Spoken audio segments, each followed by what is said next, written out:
దయచేసి ఇక్కడ ముందు దళిత బిడ్డలైనటువంటి దళిత నాయకులైనటువంటి దళిత ప్రజాప్రతినిధులైనటువంటి ప్రతి సోదరునికి ప్రతి సోదరికి మీ బిడ్డ రాజబంధు శిరస్సు వంచి హృదయపూర్వకంగా నమస్కరిస్తా ఉన్నాను.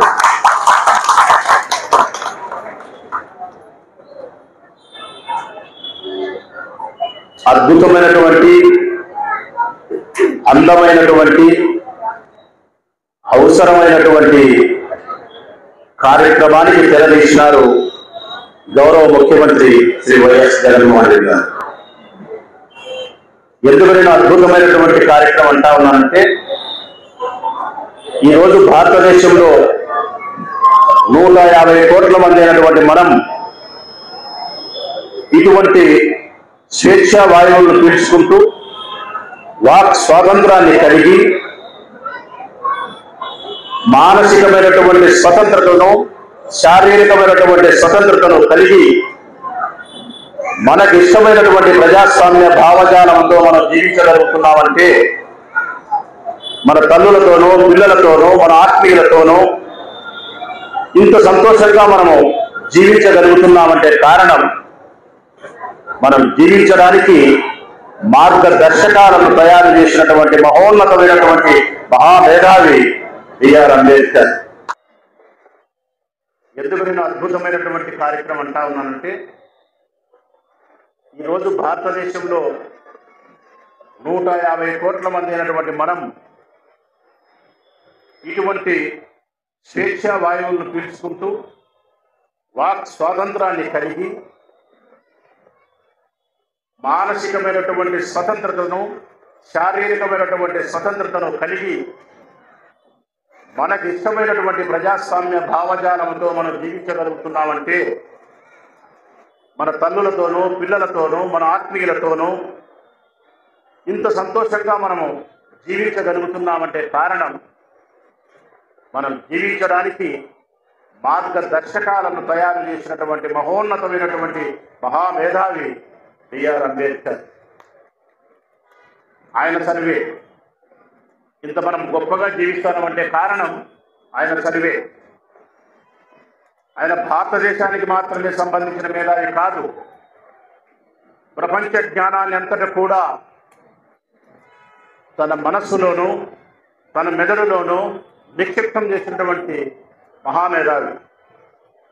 ప్రపంచమంతా తిరిగి ఏ ఏ దేశాల్లో ప్రజలు ఎంత సౌఖ్యంగా జీవిస్తున్నారు, జీవించడానికి ఏ ఏ కారణాలు దోహదపడుతున్నాయనేది క్షుణ్ణంగా పరిశీలించి అవగాహన చేసుకొని ప్రపంచ దేశాల్లోని అనుకూలమైనటువంటి ప్రజలకు అవసరమైనటువంటి విషయాలను ఒకచోట చేర్పు చేసి కూర్పు చేసి అందమైనటువంటి రాజ్యాంగాన్ని, ప్రజాస్వామ్యబద్ధమైనటువంటి మనకు అవసరమైనటువంటి రాజ్యాంగాన్ని తయారు చేసిన మహోన్నతమైనటువంటి వ్యక్తిత్వం కలిగిన మహనీయుడు అంబేద్కర్. మరి ఆ మహనీయుని 125 అడుగుల ఎత్తులో దాదాపు 20 ఎకరాల ప్రాంగణంలో వేల కోట్ల రూపాయలు రాష్ట్ర ప్రభుత్వ ధనాన్ని ఖర్చు చేసి రాష్ట్ర ప్రజల హృదయాలలో చిరస్థాయిగా ఉండిపోయేలాగా రాష్ట్ర రాజధాని నడిబొడ్డులో ఆ విగ్రహాన్ని ఆవిష్కరిస్తా ఉన్న విధానం ఈ రాష్ట్ర ప్రజల యొక్క మన్ననలను పొందగలుగుతా ఉంది. అయితే నేనంటాను, ఈ రాష్ట్రంలో ఈ దేశంలో చాలామంది అంబేద్కర్ గారి యొక్క విగ్రహాన్ని ప్రతిష్ఠించినారు. జగన్మోహన్ రెడ్డి గారి కంటే ముందుగా చాలామంది ప్రతిష్ఠించుంటారు. కానీ రాచమల్లి అంటాడు, మీరు అంబేద్కర్ గారి యొక్క ప్రతిరూపాన్ని మాత్రమే ప్రతిష్ఠించినారు. మా ప్రియతమ నాయకుడు జగన్మోహన్ రెడ్డి గారు అంబేద్కర్ గారి యొక్క విగ్రహాన్ని కాదు, అంబేద్కర్ గారి యొక్క ఆలోచనలను ప్రతిరూపంగా నిలబడగలిగినాడు, ప్రతిష్ఠించగలిగినాడు ఈ సమాజానికి. అందుకు కారణం, అందుకు నిదర్శనం అంబేద్కర్ గారి యొక్క ఆలోచనను ఆవిష్కరించిన నేతగా జగన్మోహన్ రెడ్డిని పరిచయం చేయడానికి కారణం వీరే. నా పక్కన ఉన్నటువంటి ఈ సోదరీమణులే. రాజుపాలెం మండలాధ్యక్షురాలు సలోమి, జిల్లా Parishad vice president Sharadamma, major panchayat sarpanch Prashanthamma, 1, 6, 7 వార్డులకు సంబంధించిన ఇక్కడ ఉండబడిన మున్సిపల్ కౌన్సిలర్స్, దొరసానపల్లి గ్రామానికి సంబంధించిన ఎంపీటీసీ ప్రజాప్రతినిధులు, దళిత బిడ్డలైనటువంటి ఈ స్త్రీలను జిల్లా పరిషత్ వైస్ చైర్మన్ చేయగలిగినాడు. దళిత బిడ్డైనటువంటి సలోమి గారిని ఒక మండలానికి మండలాధ్యక్షుడు చేయగలిగినాడు. 25,000 ఓట్లు కలిగినటువంటి గ్రామ పంచాయతీకి గ్రామ సర్పంచులు ప్రశాంతమ్మను చేయగలిగినారు.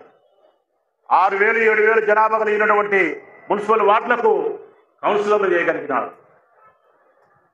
ఈ దళిత బిడ్డలందరూ కూడా రాజ్యాధికారంలో భాగస్వామ్యాన్ని పొందగలిగినారు అంటే అది జగన్మోహన్ రెడ్డి గారి యొక్క, బిఆర్ అంబేద్కర్ గారి యొక్క ఆలోచనలకు ప్రతిబింబమని చెప్పక తప్పదు. ఈనాడు ఈ వీడియో మీకు నచ్చినట్లయితే లైక్ బటన్ క్లిక్ చేయండి. మరిన్ని వీడియోలను పొందడానికి దయచేసి సబ్స్క్రైబ్ చేయండి.